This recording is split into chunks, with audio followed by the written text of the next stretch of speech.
Coming up on Sports Scene, USC Baseball made history last night with the best start in program history. Also, right now, men's basketball taking on Washington with a score of 58-52 in the second half.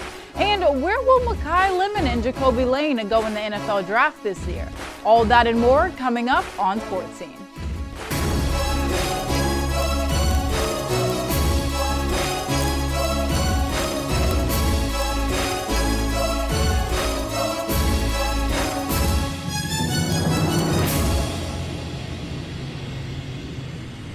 And just like that, we are back. Welcome to Sports Scene. I'm Alana Morgan. I'm Nikki Thomas. And I'm Mia Nunez.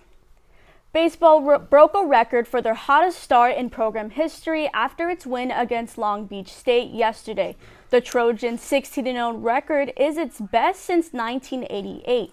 The 16-win streak also matches the second longest winning streak at any point in a season for USC Baseball. Andrew Lamb wasted no time as he launched a 3-run homer to put the Trojans up 3-0 in the second inning. The other Trojans to snag an RBI were Maximo Martinez and Maddox Risky. The Dirtbags' lone run came from a Dylan Lena RBI single, but they never got more going. The Trojans crushed the Dirtbags in every category: OPS, hits, strikeouts, and runs. The three USC pitchers on the mound combined to double LBSU's strikeouts, with Chase Harrell tying his season high with 7 and Andrew Lamb tying his career high with 4 RBI. To be the first team to jump out and have that kind of start, I think it's pretty impressive. I know we got a long way to go, but I'm trying to temper my emotions a little bit. But that's a heck of an accomplishment. You can't win every game. We know that, and so we know there's going to be some rough roads in front of us. That's just baseball. But certainly to get off this kind of start, I'm proud of them. Our coaching staff is proud of them. I'm proud of our coaching staff. Now we'll take it to Liam to break down USC's success. A lot of the culture surrounding USC baseball this season has been about adjustments. And Adrian Lopez is one of the best examples on this USC roster. The Streets are saying X's and O's is still undefeated. So as always, I'm Liam Irvin. Let's break things down. Last season, the sophomore infielder, despite his production, finished the season with 42 strikeouts in 208 at-bats. Basically struck out a fifth of his plate appearances. This is last year, middle of the year. Check out his two-strike approach. It was a big tell that he was trying to do too much at the plate. You'll see right here, his bat is vertical on his back. It's not ready in a position of power, and he's going to try to pull the ball to the left side. He drops his back shoulder, pops the ball in the air. Not a good two-strike approach. Something Coach Andy Stankiewicz recognized this offseason. The fix was simplify everything. Quiet the lower body, have an opposite field approach, and get your bat vertical to get in a position to hit the ball the other way. It's more about survival in the two-strike counts. You'll see right here, check the bat. Last year it was on the back of his shoulders. This time it's straight vertical right here. Another two-strike count, man in scoring position. And you'll see right here, he shortens the barrel, quiets the lower half, focuses on putting the ball in play the opposite way. And he realizes with a 6'4", 210-pound frame, Lopez doesn't have to swing for the fences to find gaps in the offense. So once the ball is in play, he does just that. It's worked for him so far this season. 290 on the year and only 6 strikeouts in 16 games. A big part of why this team has had so much success. As relief pitcher Sax Matson said, you can't go 56-0 without winning the 16th. The Trojans did that last night. Alana has more on the upcoming schedule for USC baseball. Absolutely. As you mentioned, Liam, history was made last night as the USC Trojans defeated Long Beach State. Today, they turn their focus to San Diego before opening a weekend series against Northwestern on Friday. The Wildcats come into the series with a 6-7 overall record and is coming off of a tie against University of Illinois Chicago after the game was called due to darkness. The Wildcats pitching staff also recorded 10 strikeouts. The USC Trojans are looking ahead, and they are currently at the top of the D1 at top 25 rankings at number 25. So speaking of that, Nikki, how are you feeling about that? Mia, how are you guys feeling about the current rankings? I don't know. Look, I mean, their strength of schedule is very poor. They've played some very bad teams. Long Beach State is not good. Pepperdine is not good, right? And a lot of the other teams that they beat are at or around 500. I feel like the 25 is deserved, but I don't understand the talk of why aren't they higher. Look who they've been playing. I mean, Long Beach State, you saw that record going in, so I mean, that makes sense. But They're 4-12. It's easy to be ranked, though, when you have 0 losses, right? So that has to be taken into account. In baseball, you can see the worst teams win against the best teams. So you have to be consistent. You have to go out for every series, and that's exactly what USC Baseball has done. And honestly, I think they deserve more like the 20 spot. What? I mean, well, look at a team like UCLA right across town. They've got 2 losses, but they have also 6 ranked wins. Like, I feel like that matters more. And USC probably won't see a good team until they see Oregon State, and who knows what shape they'll be in at that point. So, I don't know. I got to see them against better opponents. I do. Yeah. I think we can agree on that. Yeah, for sure. yeah. Well, USC football is hosting its pro day tomorrow, and 18 Trojans are scheduled to attend for their last opportunity to show off their skills for pro scouts. We've all been speculating on where we think this year's draft-eligible Trojans will end up. Let's start with Biletnikoff winner and projected first-round pick Makai Lemon. It may be optimistic, but I can see Miami picking Lemon up at number 11. The Dolphins are in desperate need of offensive playmakers after the departure of Tyreek Hill, and they'll be on the lookout for someone to make an instant impact. I think Makai can be that guy. I have to disagree, Nikki. I think the Rams should draft Makai Lemon, keeping him home in LA. McVay often has his route runners in condensed splits to maximize yards after catch and option routes. This is a system Lemon will thrive in because what he lacks in size, he makes up for in quickness and the ability to create space. Well, I have to disagree with both of you because I have Makai going to the Ravens. He's a quick slot receiver, has great ball skills, and would make a good, dependable inside target for Lamar Jackson while bringing that consistency to the offense. So I see him going to the Ravens, Nikki. Well, both of y'all, tell me a little bit more about why you think these teams make sense for Makai Lemon. The Ravens need more of a playmaker. He's going to add that with Lamar Jackson. He could be a good, dependable target as well. I mean, when you talk about someone like Makai, his physicality, he is someone, compared to with Lamar Jackson, that is nothing but a great duo and just kind of helping out further with the defense. I think like the question marks at quarterback in Miami actually are a sort of benefit to like the team's chemistry with Makai. They're going to need somebody to come in and seriously instant impact, instant playmaking. They need that sort of consistency when they don't have their signal caller really figured out. I'm not sure if Miami will be brave enough to make that pick at 11. We'll see. Makai's not that great though at starting right off the punch, right? He takes he's because he's so small, it takes him a little bit of time to break some contact. Yeah. So he's better when he has options to create space. And I think that's what McVay's offense allows him to do. He can really get out to create space. And not to mention, Puka is a great number 1 option. Number 2, you have Devontae Adams, whose contract is up this year. He's 33, right? And he's 33, exactly. Yeah. They're going to be looking for another option that can really grow with McVay. You know McVay loves his young guys because he's a young guy himself, right? Come on. So I think Makai Lemon is the perfect option for the Rams to draft. All right. I think the Rams I'm going back and forth.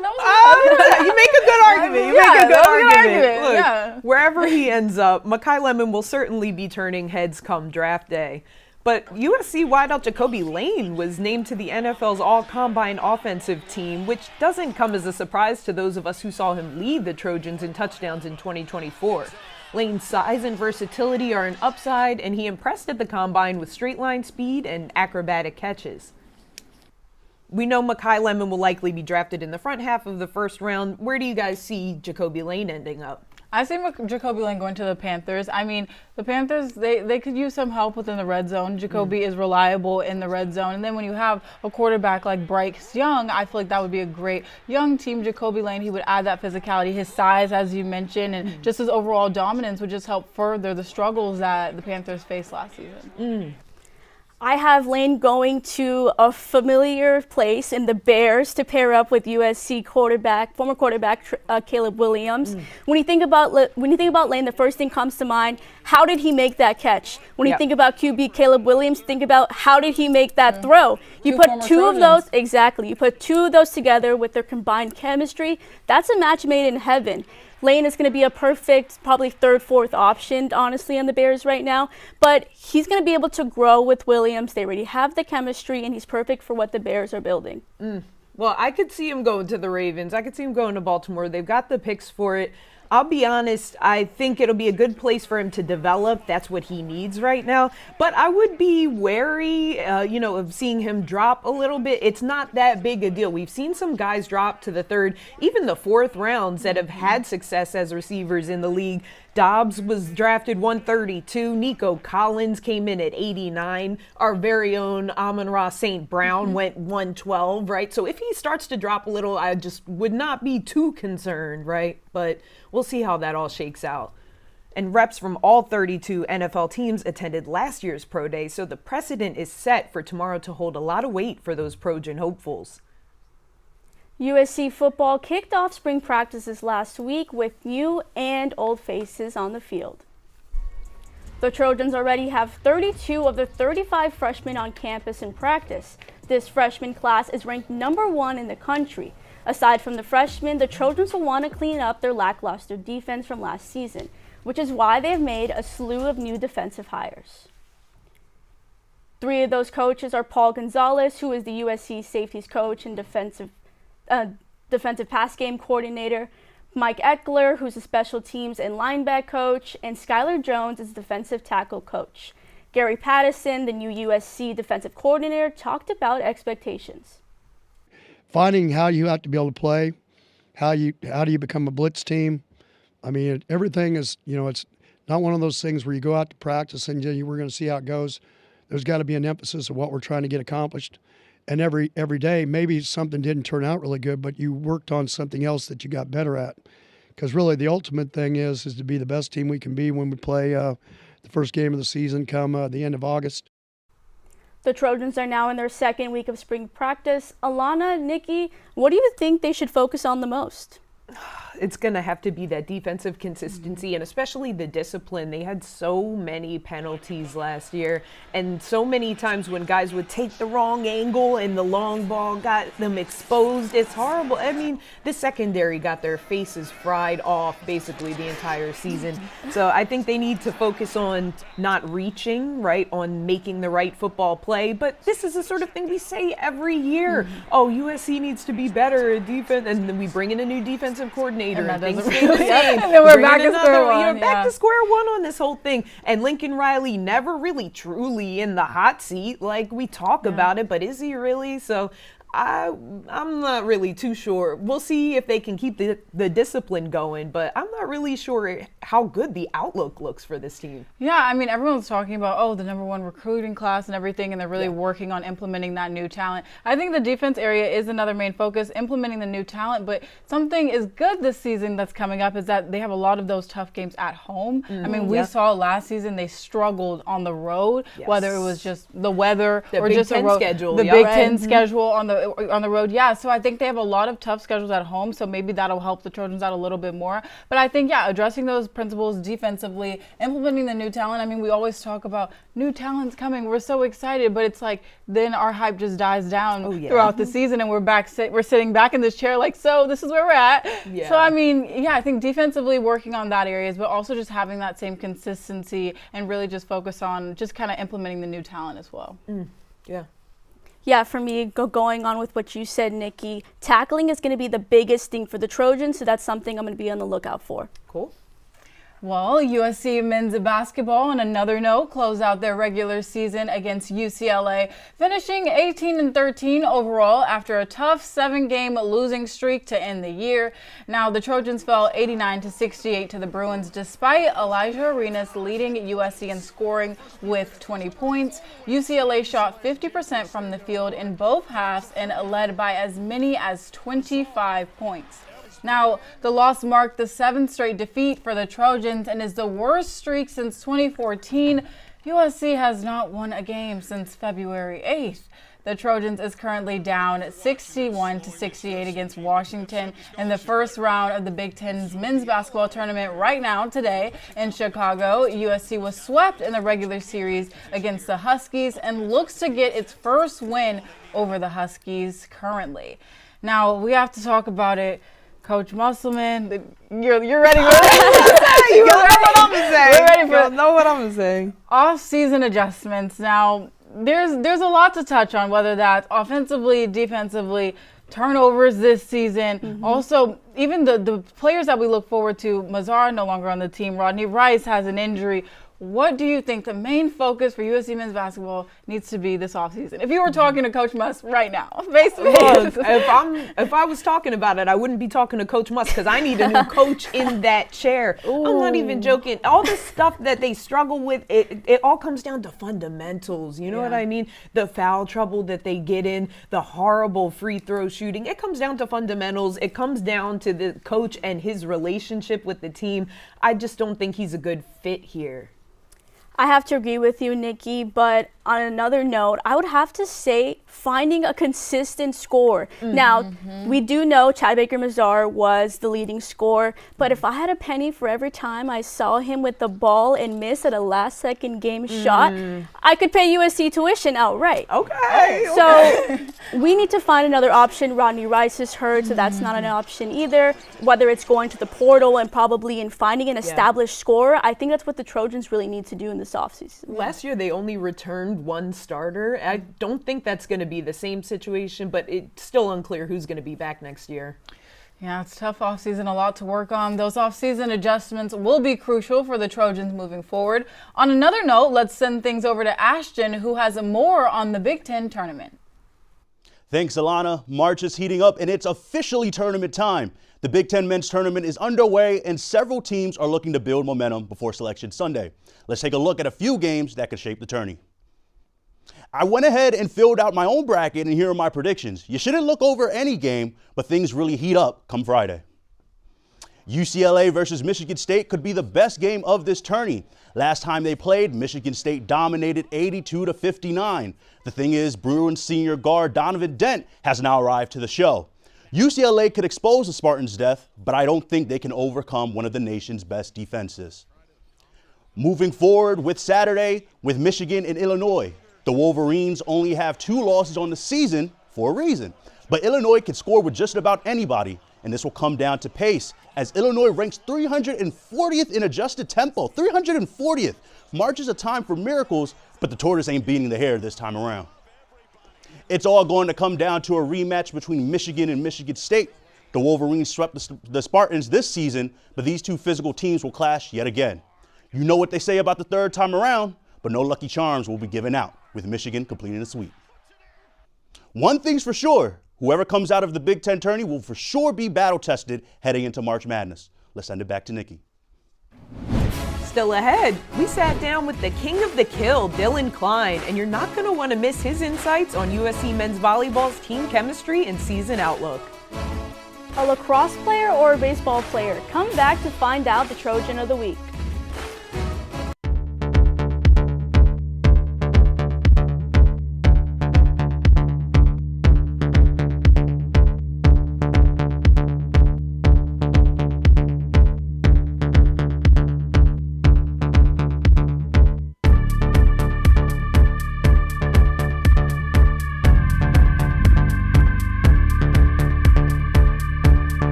Earlier today, I sat down with USC men's volleyball's Dylan Klein in the studio to talk the team's chemistry and success this season. Let's take a look.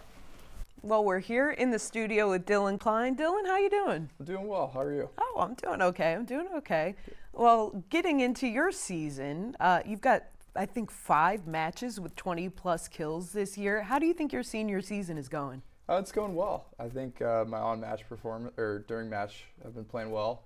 But off the court, I've been doing all the right things and working hard in the weight room and watching a lot of film. So I'm pretty content with how the season's going. In moments like this, when you're in a 3-game slide or a 3-match slide, what motivates you and how do you help motivate the team? Yeah, well, I definitely don't like losing, so that motivates me.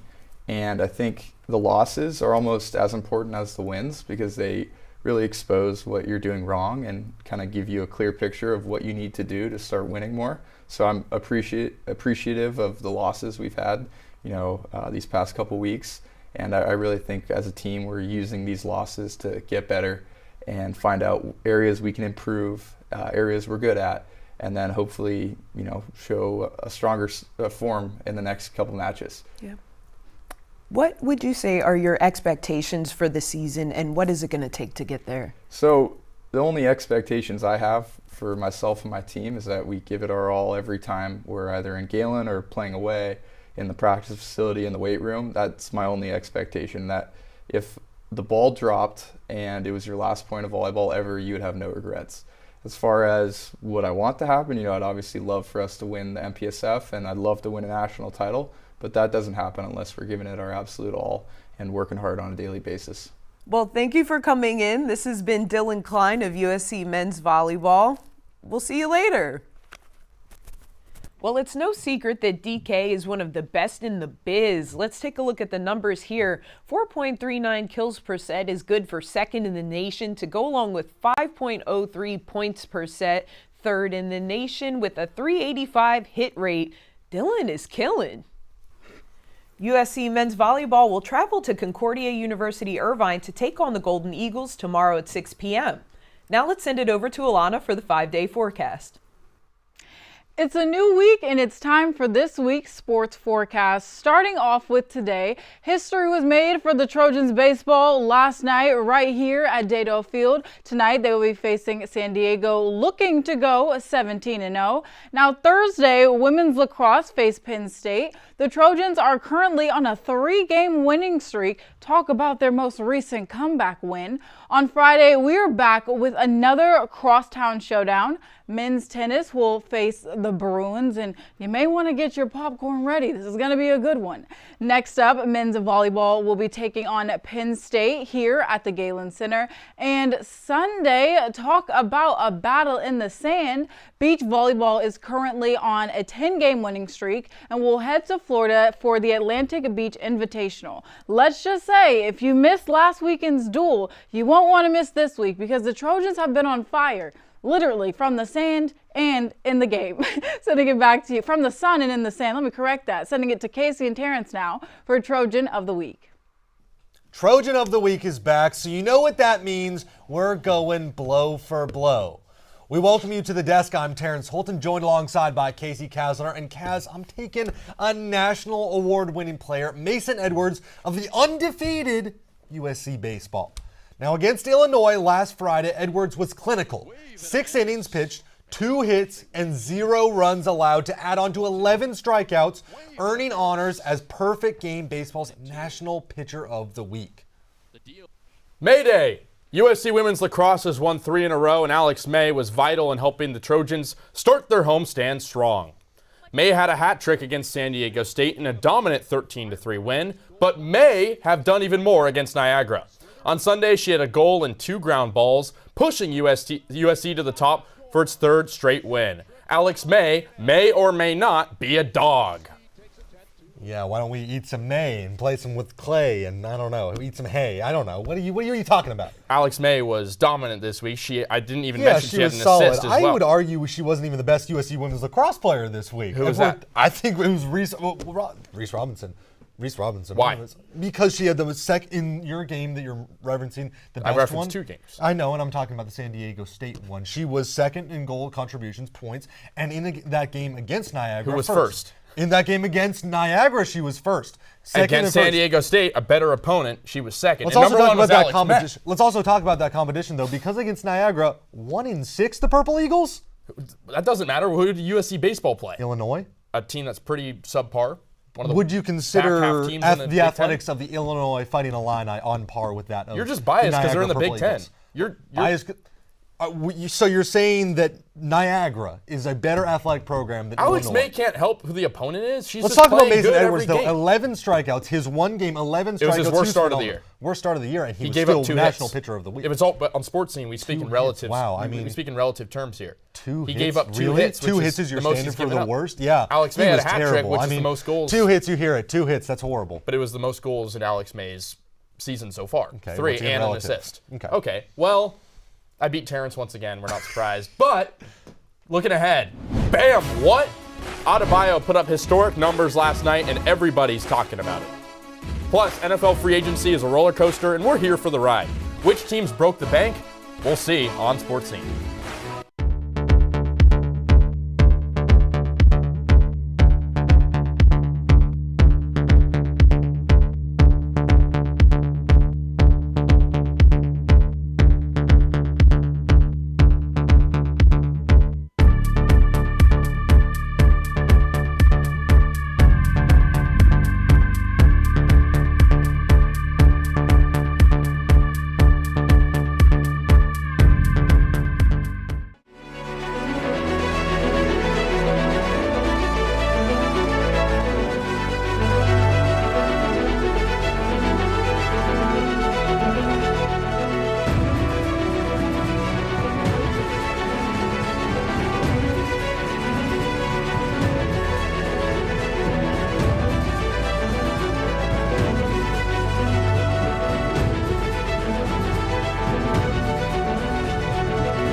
Points. That's how much Bam Adebayo scored against the Washington Wizards last night. History was made as Adebayo passed Kobe Bryant for the second most points scored in a single game, while Chamberlain still holds first place with his historic 100-point game in 1962. Adebayo played 42 minutes to get him to 83 points. He went 7 for 22 from the 3 and had 36 points from the charity stripe. He also added 9 rebounds, 3 assists, 2 steals, and 2 blocks. Nikki Alana, his record is definitely historic, but doesn't measure up to Kobe and Wilt's. No. I know you're. How? Tell me how. Okay, here's the thing. When you talk about Kobe Bryant, I get it past Kobe Bryant's record, but it's just Kobe Bryant at the end of the day. Yes, give Bam his credit, give him his flower. Absolutely, an amazing accomplishment, but it's just Kobe Bryant. Top tier resume. Like, you can't compare Bam He to should Kobe have had 2 more points. Or 3 more points. I mean, Do you know how Bam got his last 2 points? Yes, I do. How are you going to challenge an offensive foul to get you the record? Now, Let me that tell itself you, should like, just disqualify him. It should disqualify. I mean, this is the league everybody wanted, right? This is Shai Gilgeous-Alexander's league. This is Joel Embiid's league. This is what we've set up over the past few years is foul baiting league. And if that's the game, then that's the game. And if you play it better than everybody else, good on you. You know what I'm saying? But we're not talking about the game. We're I wanna see talking your about the point. individual performances. Let's hear your point on like why you think he still doesn't. Because he scored 83 points. No, I get the points wise, but it's still, you don't, Kobe Bryant, like, you don't still see elite. Like, yes, Bam had a great. Certainly elite, but not 83, 81. Okay. You know what I'm saying? Okay, well, Bam or sham? That is all for this week on Sports Scene. I'm Alana Morgan. I'm Mia Nunez. And I'm Nikki Thomas. Make sure to follow ANN Media Sports on Instagram and X for all of our USC sports coverage.